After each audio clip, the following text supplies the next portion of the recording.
या बातमीपत्राचे प्रायोजक आहे श्री निखिल पोटाबत्ती यांच्या व्यवस्थापनाखाली सुरू असलेला कुंडल फंक्शन हॉलच, श्री राजय्या प्रभाकर गज्जम यांचं प्रभाकर स्टील, डॉक्टर श्वेता हुले पाटील यांचे Vaishnavi skin care and laser clinic, doctor Suryaprakash Rajesh Kothe यांचं Kothe's gastro liver care and GI endoscopy centre, doctor BP Ubale यांचे आयुष हॉस्पिटल सोलापूर. लिहून घ्यायचं.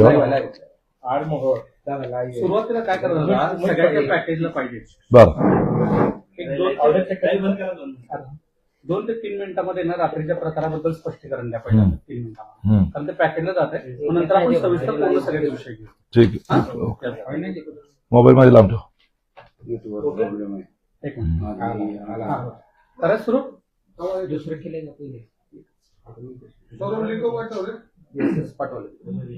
माग माग माग माग माग ह्यांच्या माग खाली बसून घे पाहिजे. करायचं सुरू. दादा, रात्री ईव्हीएम बाबत जो प्रकार घडला आहे, काय त्याबद्दल तुमचं समाधान झालेलं आहे आणि काय पुढची भूमिका आहे? अजिबात नाही, समाधान होण्याचा विषयच येत नाही. ईव्हीएम मशीन हे रिझर्व्ह बँकेच्या नोटा छापण्याच्या मशीन इतकंच संवेदनशील आणि तेवढंच ते प्रोटेक्ट करण्याचं ते मशीन आहे. ते इतर कुणाच्याही हाताला लागणं म्हणजे रिझर्व्ह बँकेचं नोटा छापायचं मशीन हे कुणाच्याही खासगी माणसाच्या हाताला लागण्यासारखं आहे. या ईव्हीएम मशीनच्या संदर्भामध्ये विशिष्ट असा प्रोटोकॉल आहे.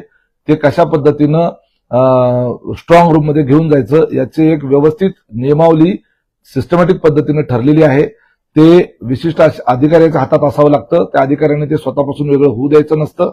आणि त्याचबरोबर त्याच्याबरोबर पोलीस असतो आणि पोलीस आणि तो अधिकारी हे स्वतः ते स्ट्रॉंग रूम मध्ये ते ईव्हीएम जे आहेत ते जमा करत असतात. जमा त्यानंतरची फॉर्मॅलिटी असते. वेगवेगळ्या अधिकाऱ्यांच्या त्याच्यावर सह्या होतात आणि मग त्याच्यात ते सील केलं जातं.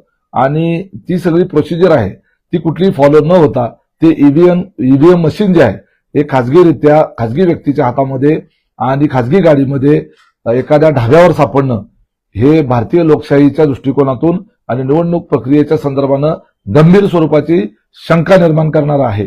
अगोदरच आपल्या देशामध्ये ईव्हीएमच्या बाबतीमध्ये प्रचंड मोठ्या प्रमाणावर संशयाचं वातावरण असताना त्यात अशा पद्धतीनं ईव्हीएम एखाद्या ढाब्यावर सापडणं ही प्रशासनाची गंभीर स्वरूपाची अतिगंभीर स्वरूपाची चूक आहे. ज्या ईव्हीएम हे जे आता सांगितलं जातं की रिझर्व्ह ईव्हीएम मशीन होतं, रिझर्व्ह असलं तरी ते ईव्हीएम मशीनच आहे. रिझर्व्ह असलं तरी ते रेग्युलर मशीन सारखंच ते ऑपरेट होतं. त्याला बॅटरीमध्ये असतं. ते कुठेतरी गुपचूपरित्या त्याच्यामध्ये मतदान लोड करता येऊ शकतं आणि ते मतदान लोड करून तेच मशीन ज्या ऍक्च्युअल मशीन जिथं आहे त्या मशीनच्या जागी हे रिप्लेस देखील केलं जाऊ शकतं. या मशीनच्या नंबरिंग जे आहे सिरियल नंबर हे एक कागदी टॅग असतो. त्याला तो कागदी टॅग कुठल्याही पातळीवर बदलता येऊ शकतो. ह्या मशीनचा टॅग त्या मशीनला आणि त्या मशीनचा टॅग या मशीनला म्हणजे ऍक्च्युअल मतदानासाठी वापरलेल्या मशीनचा टॅग काढायचा आणि तो रिझर्व्ह मशीनला जे प्रायव्हेटली अपलोड केलं गेलेलं आहे म्हणजे प्रायव्हेटली बाहेर जाऊन त्याच्यावर जे मतदान केलंय एकाच चिन्हावर मतदान करायचं आणि मॅनिप्युलेट करायचं आणि ती जिथं ओरिजिनल मतदान झालंय त्याचा टॅग याला जोडायचा म्हणजे सिरियल नंबर सेम राहतो. ते ओरिजिनल मशीन जमा करत असताना त्या ठिकाणी पंचांच्या आणि बूथ लेवलच्या एजंटच्या सह्या झालेल्या असतात आणि त्यामुळं उद्या असं दाखवायचं की याच्यावर बूथ लेवल एजंटच्या सह्या झालेल्या आहेत, अधिकाऱ्यांच्या सह्या झालेल्या आहेत आणि सील करतानाही सह्या झालेल्या आहेत असं दाखवायचं. परंतु नंतर ते अशा पद्धतीने हे रिझर्व्ह मशीन जे आहे हे बाहेर वापरलं गेलं नसेल कशावरून, रिझर्व्ह मशीनमध्ये बाहेर जाऊन मतदान केलं नसेल कशावरून. या मशीनमध्ये जी काही टेक्नॉलॉजी आहे ही भारत सरकारची मालमत्ता आहे आणि या मशीनची टेक्नॉलॉजी ज्या संध्याकाळी 5:30च्या नंतर ते रात्री 12 वाजता ते मशीन सील केलं गेलेलं आहे.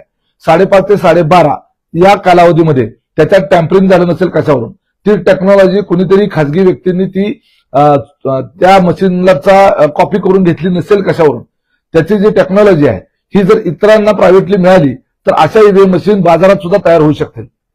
प्रायव्हेटली कुणीही ते बनवू शकतील. त्यामुळे ईव्हीएम मशीनची टेक्नॉलॉजी ही भारत सरकारची गोपनीय स्वरूपाची मालमत्ता आहे आणि ती अशा रीतीने बाहेर जाणं ही गंभीर स्वरूपाची बाब आहे. आणि मग एकूणच या निवडणूक प्रक्रियेच्या संदर्भानं शंका निर्माण झाली आहे. त्यामुळे माझी अशी मागणी आहे की ज्या सोलापूर जिल्ह्यामधील ही संपूर्ण निवडणूक प्रक्रिया जी आहे ही संशयास्पद आहे आणि त्यामुळे मतमोजणी जी आहे ती थांबवण्यात यावी आणि पुन्हा एकदा निवडणूक कंडक्ट करावी आणि या सोलापूर जिल्ह्यामध्ये ईव्हीएम मशीनचा वापर न करता बॅलेट पेपरवर निवडणूक घेण्यात यावी अशी माझी मागणी राहील. दादा तुम्ही सत्ता पक्षाचे घटक आहेत आणि घटक असताना देखील तुम्ही बॅलेट पेपर म्हणताय, विरोधक बॅलेट पेपरवरती मतदान घ्यायचं म्हणताय, ईव्हीएम वर कुठेतरी तुम्ही शंका उपस्थित करता असं वाटत नाही? ईव्हीएम मशीनवर शंका नाही.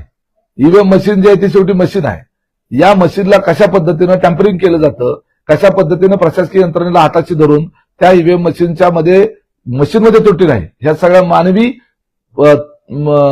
यंत्रणा जी आहे ती वापरून त्या ईव्हीएम मशीनमध्ये छेडछाड करून त्याचा वापर करून निवडणुका जिंकण्याचं तंत्र म्हणून ते वापरलं जात नसेल ना, अशी शंका आहे. ज्या वेळेला लोकशाहीमध्ये एखाद्या संबंधित अशा पद्धतीच्या घटना घडतात, निश्चितपणे सर्वसामान्य माणसाच्या आणि मतदाराच्या मनामध्ये शंका निर्माण होते. निवडणूक पारदर्शक कशी? जर निवडणुका पारदर्शक आहेत तर अशा पद्धतीनं जे काही ईव्हीएम धाब्यावर सापडतं आणि बाहेर खासगीरित्या त्या ठिकाणी ते आढळून येतं, ही गंभीर बाब आहे असं मान्य नसेल सरकारला, तर मग निवडणुका तरी कशाला घेता? तुम्ही डायरेक्ट त्या ठिकाणी तुमचे उमेदवार निवडून आले म्हणून घोषितच करा. या सगळ्याच्या पाठीमागे कोण असेल वाटतं तुम्हाला? या सगळ्याच्या पाठीमागं कोण आहे असं मला म्हणायचं नाही, मला कोणावरही आरोप करायचा नाही. जे घडलंय ती फॅक्ट समोर आणलेली आहे. विरोधामध्ये असणारी लोक आणि आम्ही यामध्ये हा संघर्ष असतो. आमचं निवडणुकीत लोकांना मतं मागून लोकांच्या मध्ये आमच्या विरोधकांच्या संदर्भामध्ये आम्ही प्रश्न निर्माण करून जनमताचा कौल आम्ही मागितला आणि जो जनमताचा कौल जो आहे प्रत्यक्षात लोक देत असताना मशीनमध्ये छेडछाड करून किंवा मशीन अशा पद्धतीनं गायब करून जर निवडणुका होणार असतील तर ह्या निवडणुका न लढवलेल्या बऱ्या. अजून एक सांगायचं मला, निवडणुकीच्या बाबतीमध्ये काल सोलापूर जिल्ह्यामध्ये ज्या वेळेला ह्या सगळ्या निवडणुका पार पडत होत्या, मी स्वतः कुरुल जिल्हा परिषद गटाचा उमेदवार होतो आणि ह्या ज्या ईव्हीएम मशीन सापडलेल्या आहेत त्या कुरुल जिल्हा परिषद गटातल्याच आहेत जिथं मी निवडणुकीला उभा होतो. त्या कुरुल जिल्हा परिषद गटामध्ये माझा पराभव करण्यासाठी मुख्यमंत्र्यांची सभा लावली होती. अजितदादाचा अपघात झाल्यामुळे ती सभा रद्द झाली, परंतु एवढी यंत्रणा मला पराभूत करण्याच्या करता लावली गेली होती. कशावरून ह्या ईव्हीएम मशीन ज्या आहेत ह्या टॅम्परिंग करून त्या अपलोड करून त्याच्यावर मतदान करून हे रिझर्व्ह मशीन ज्या आहेत ह्या रेग्युलर मशीनच्या जागेवर शिफ्ट केल्या जाणार नव्हत्या, हे कशावरून आम्ही त्या ठिकाणी समजायचं? संध्याकाळी 5 वाजल्यापासून 5:30 वाजल्यापासून त्या रात्रीच्या 12:30 वाजेपर्यंत त्या मशीनच्या बाबतीमध्ये काय काय घडलं, त्या मशीनचा प्रवास कुठे कुठे झाला, त्या मशीनच्या संदर्भात हाताळणाऱ्या माणसांचे कुणाकुणाबरोबर फोन झाले, हे सगळं कसं समजणार? या कालच्या निवडणुकीच्या प्रक्रियेमध्ये पासलेवाडी हे जे पोक्रापूर जिल्हा परिषद गटातलं गाव होतं त्या पासलेवाडी गावामध्ये 95% मतदान होतं. 95% मतदान आणि संपूर्ण मोहोळ तालुक्याचं मतदान जे आहे ते 60-65% दरम्यान राहतं. त्या गावातच पर्टिक्युलर गावामध्ये पासलेवाडी सारख्या आणि अजून एखादं गाव आहे जे अनगर राजन पाटलांचं जे गाव आहे, पूर्वीचं अनगर जिल्हा परिषद गटामध्ये असलेली 1-2-3 गाव आहेत, त्याच गावांमध्ये 95%-98% मतदान होतं. बाकी सगळ्या मतदान केंद्रावर मात्र 60-65% मतदान होतं. एवढं त्या ठिकाणची तेवढ्याच 2-3 गावामध्ये मतदारांची जागृती कशी असू शकते? बोपले हे जे गाव आहे जे आता नरखेड जिल्हा परिषद गटामध्ये आहे, त्या बोपले गावाचा पूर्वीचा इतिहास जो आहे, हे बोपले गाव पूर्वी अनगर जिल्हा परिषद गटात होतं, आता ते नरखेड जिल्हा परिषद गटात आलंय. बोपले गावाचा पूर्व इतिहास जर उज्ज्वला थेटे त्या ठिकाणी ठाण मांडून पोलिंग एजंट म्हणून बसल्या, त्यावेळेला मात्र 65% मतदान त्या गावामध्ये झालं.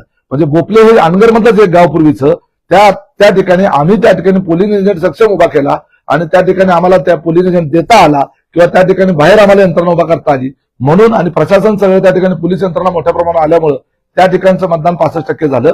इतर ठिकाणी त्या ठिकाणचं मतदान 95% जे व्हायचं ते आता मध्ये त्या ठिकाणी एआरओ म्हणून काम करत होते, यांना त्या ठिकाणी ड्युटी दिली जाऊ नये असं पत्र मी जिल्हाधिकाऱ्यांना दिलं असताना त्या लोकांना त्या ठिकाणी पुन्हा एआरओ म्हणून का जबाबदारी दिली? अनगरच्या नगरपंचायतीच्या बाबतीत किती मोठा त्या ठिकाणी गोंधळ झाला होता हे सगळं आपल्या जगासमोर असताना, ती न्यायालयामध्ये त्या संदर्भामध्ये प्रकरण चाललेलं असताना आणि संपूर्ण देशभर या संदर्भाने आरोप प्रत्यारोप झालेले असताना तेच वादग्रस्त अधिकारी मोहोळच्या या जिल्हा परिषदेच्या निवडणुकीच्या वेळेला आम्ही आधी पत्र देऊन जिल्हाधिकाऱ्यांना सांगितलेलं असताना की यांना तिथे ड्युटी दिली जाऊ नये, तरी सुद्धा त्याच लोकांना पुन्हा त्या ठिकाणी ड्युटी दिली. याचा अर्थ असा आहे की वरून पासून खालपर्यंत हे सगळी मिलीभगत आहे आणि या निवडणुकीमध्ये भारतीय जनता पार्टीचे ज्या उमेदवार निवडून आणण्याच्या करता एनकेन प्रकारे जनमताचा कौल आमच्या बाजूने असताना या सगळ्या घोटाळे करून अधिकारी मॅनेज करून बूथ त्या ठिकाणी कॅप्चर करून निवडणुका जिंकण्याचा प्रयत्न केला जात आहे. आपण जसं म्हणताय की पुन्हा निवडणुका घ्याव्यात जिल्ह्यामध्ये, पण ते शक्य आहे का? आणि दुसरी गोष्ट, समजा निवडणूक घ्यायची झाली तर मग आपल्या मतदारसंघापुरती ही निवडणूक होऊ शकते का? तर त्याला आपली काय भूमिका असणार आहे त्या संदर्भात? माझी तर पुन्हा तयारी आहे, निवडणूक पुन्हा घेतली तरी माझी तयारी आहे यामध्ये. म्हणजे तुमच्याच मतदारसंघामध्ये घेतली काय हे कशावरून? हे सॅम्पल म्हणून समोर आलेलं आहे, जे उघडकीस नाही आलं ते ढाब्यावरच्या त्या रात्रीच्या 10 वाजता त्या गाडीमधल्या मशीन बाहेर काढल्या गेल्या म्हणून दिसल्या. ज्या आतमध्ये आतल्या आत काय केलं कुठं कुठं सगळ्याच ज्या रिझर्व्ह मशीन होत्या त्या सगळ्याच रिझर्व्ह मशीनचा प्रोटोकॉल काय आहे, त्या प्रोटोकॉलनुसार त्या सगळ्यात अगोदर गोडाऊनला जमा व्हावं लागतात, स्ट्रॉंग रूमला.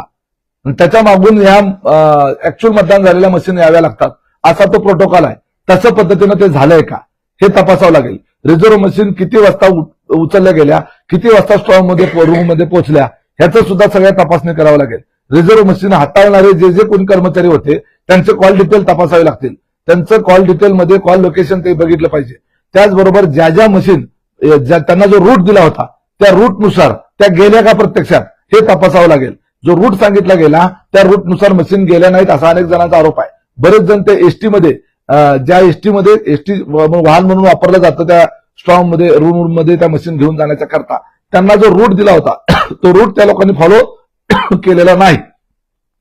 ईव्हीएम मशीन ह्या सरकारी गाडीमध्ये जाव्या लागतात, परंतु त्या प्रायव्हेट गाडीमध्ये त्याचं वाहतूक झालेली आहे.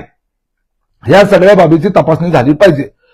जो रूट आहे त्या रूटमध्ये जे कोण अधिकारी आहे त्या अधिकाऱ्याच्या मोबाईल टॉवर लोकेशननुसार त्या गाडीचा प्रवास आपल्याला कळू शकतो. त्यामुळे त्या गाड्यांचा प्रवास हा प्रोटोकॉल न ठरल्यानुसार झाला आहे का हे सुद्धा तपासण्याची गरज आहे.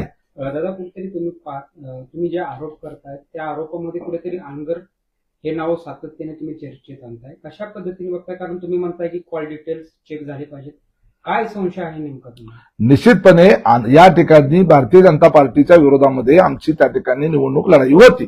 भारतीय जनता पार्टीचे नेते या तालुक्याचे माजी आमदार राजन पाटील हे आहेत. या राजन पाटलाची किती मोठी दहशत आहे आणि कशा पद्धतीने ते प्रशासकीय यंत्रणेला हाताशी धरून या तालुक्याचा कारभार करतात हे यापूर्वी अनेक वेळेला समोर आलेलं आहे. त्यांच्या दहशतीमुळे त्यांच्या गावामध्ये कुणीही त्या ठिकाणी बूथ एजंट विरोधी पक्षाचा लागू शकत नाही. बूथ एजंट म्हणून तिथं जायला कोण तयार होत नाही. म्हणून या लोकांच्या गावामध्ये निवडणुका सुद्धा होत नाहीत. जिथं कुठे निवडणुका त्या परिसरामध्ये होतात त्यांच्या कंट्रोलमध्ये असलेल्या ठिकाणी तिथं पोलिंग एजंट नसला की त्या ठिकाणी 95% पेक्षा जास्त मतदान होतं. मग सगळ्या तालुक्यामध्ये 60-65% मतदान होतं आणि अनगर करांच्या राजन पाटलाच्या नियंत्रणात असलेल्या गावांच्या ठिकाणी 95% मतदान कसं होतं, याचा अर्थ त्या ठिकाणी बोगस मतदान होतं.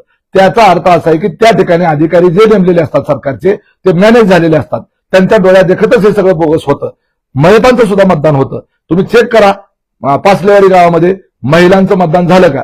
आता हे काय करतील, रातोरात त्या गावातल्या सगळ्या महिलांच्या हातबोटावर अशा पद्धतीनं टिक मार्क करायला सुरुवात करतील. कारण काल आमची 100% माहिती अशी आहे पाचलेवाडी गावामध्ये फक्त 6 महिलांनी मतदान केलेलं आहे. बाकी सगळ्या महिलांचं मतदान पुरुष लोकांनीच केलेलं आहे. आणि मग हे जे झालेलं आहे हा केवढा मोठा फ्रॉड आहे. आणि ह्या फ्रॉडच्या संदर्भानं त्या अधिकाऱ्यांची चौकशी झाली पाहिजे. काय करत होती निवडणूक यंत्रणा, जे फ्लाइंग स्क्वॉड आहे प्रचंड मोठ्या प्रमाणावर पैसे वाटले गेले. पैसे वाटल्याच्या संदर्भात मी स्वतः 1 लाख रुपयाचं बक्षीस जाहीर केलं होतं की पैसे वाटताना पकडून द्या आणि 1 लाख रुपयाचं बक्षीस मिळवा. ज्या लोकांनी पैसे वाटप करताना पकडलं त्यांनी फोन केले फ्लाइंग स्क्वॉडला. आम्ही नंबर सगळा डिक्लेअर केला होता सोशल मीडियामध्ये. 500 फोन 1000 फोन गेले असतील त्या फ्लाइंग स्क्वॉडवाल्याला. एका ठिकाणी सुद्धा फ्लाइंग स्क्वॉड गेलं नाही. का गेलं नाही, हे फ्लाइंग स्क्वॉड काय करत होतं. मी या संदर्भात जिल्हाधिकाऱ्यांना सांगितलं की बाहेरच्या तालुक्यातले बाहेरच्या जिल्ह्यातले फ्लाइंग स्क्वॉड इथे पाठवा. प्रचंड मोठ्या प्रमाणात पैशाचं वाटप आहे. तुम्ही सगळे कॅमेरे घेऊन प्रत्येक गावामध्ये माझ्या कुरुल जिल्हा परिषद गटापुरतं जर बोलायचं झालं प्रत्येक गावातल्या मतदारांना जाऊन विचारा त्यांना पैसे मिळालेत की नाही. लोक सांगतील स्वतःहून पैसे मिळालेत म्हणून. पैसे मिळून सुद्धा लोकांनी मतदान आम्हाला केलेलं आहे. तो भाग वेगळा, आम्हाला सांगता येते पैसे घेतलेत आम्ही पण मतदान तुम्हाला केलंय. इथपर्यंत आम्ही त्या ठिकाणी सगळी माहिती आम्ही स्वतः त्या ठिकाणी पाठलाग करून काही गाड्या पकडल्या तर पोलिसांनी सोडून दिल्या. डोळ्यात देखत पोलिसांच्या समोर पळून गेले. मग का नाही पाठलाग केला, का नाही ती गाडी शोधली, का त्या लोकांना अरेस्ट केलं नाही त्या गाडीमधल्या. हे सगळं जे आहे प्रशासनाला हाताशी धरून सगळ्या सत्तेचा गैरवापर करून त्या ठिकाणी एमकेएम प्रकारे फक्त निवडणुका जिंकायच्या आणि जगासमोर मांडायचं. मग परत एक्झिट पोल घ्यायचे, एक्झिट पोल मॅनेज करायचे, त्याच्यामध्ये ओपिनियन पोल मॅनेज करायचे आणि मानसिकता जनतेची अशी तयार करायची की सगळं वातावरण आमच्या बाजूने.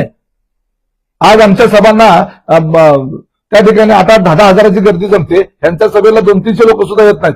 जनता कोणाच्या पाठीशी हे पब्लिक मधून समजतं चांगलं आणि मग मतच कशी यांना पडतात फक्त. हे सगळं जे आहे या सगळ्या निवडणुकीच्या संदर्भात निश्चितपणे ही गंभीर बाब आहे आणि हा मुद्दा लोकसभेमध्ये जबाबदार लोकांनी उचलला पाहिजे. लोकसभेचं अधिवेशन आहे आणि त्या ठिकाणी ह्या ईव्हीएम मशीन जे आहेत ह्या रस्त्यावर सापडल्या जातात. याच्या संदर्भामध्ये निश्चितपणे संपूर्ण यंत्रणा जी आहे ती या बाबतीमध्ये मॅनिप्युलेट केली गेलेली आहे असा माझा आरोप आहे. दादा खरं उमेश पाटील यांना पराभव जो आहे तो समोर दिसायला लागला, त्यामुळे बिनबुडाचे आरोप ते करतायत, असा आरोप जे ते आपल्यावरती केला जातोय. उमेश पाटील पराभवाला घाबरतच नाही. माझा सुरक्षित मतदारसंघ सोडून मी आनगरकरांना चॅलेंज देऊन तुम्ही तुमचं गाव सोडा, मी माझं नरखेड गाव सोडतो, माझ्या विरोधात निवडणूक लढवून दाखवा असं चॅलेंज दिलं होतं. त्यामुळे उमेश पाटील हा पराभवाला घाबरणार नाही, हा भिडणारा कार्यकर्ता आहे. त्यामुळे पराभवाला घाबरायचा विषयच येत नाही. जी वस्तुस्थिती आहे ती तुमच्या समोर आहे. ईव्हीएम मशीन धाब्यावर रस्त्यावर सापडतात, मग तरी आम्ही बोलायचं नाही का? दादा प्रशासनाच्या वतीनं जे आहे ते संबंधितांवरती कारवाई करणार असल्याचं सांगितलं. एक झोनल अधिकारी दुसरे जे आहेत ते त्यांच्या सहाय्यक व वाहन चालकाची देखील यात चूक असल्याचं सांगितलेलं आहे, जो की वाहन चालक खाजगी वेंडर कडून घेतलेलं आहे. कसं पाहताय तुम्ही? अहो तुम्ही खालच्या लेवलच्या अधिकाऱ्यांना कसं काय दोष देऊ शकता? जबाबदारी कोणाची आहे याच्या संदर्भामध्ये संपूर्ण आम्ही काल सगळ्यांना फोन करत होतो फ्लाईंग स्क्वॉडच्या बाबतीमध्ये. या मशीन रस्त्यावर सापडतात ही इतकी किरकोळ बाब आहे काही? उद्या रिझर्व्ह बँकेचं नोटा छापायचं मशीन असं रस्त्यावर सापडलं तर तुम्ही काय तिथल्या शिपायांना कारवाई करणार? गाडीच्या ड्रायव्हरवर कारवाई करणार? म्हणजे यामध्ये सुद्धा सगळ्याला इथं वाचवायचा सगळा प्रयत्न चाललेला दिसतोय हा. ओके.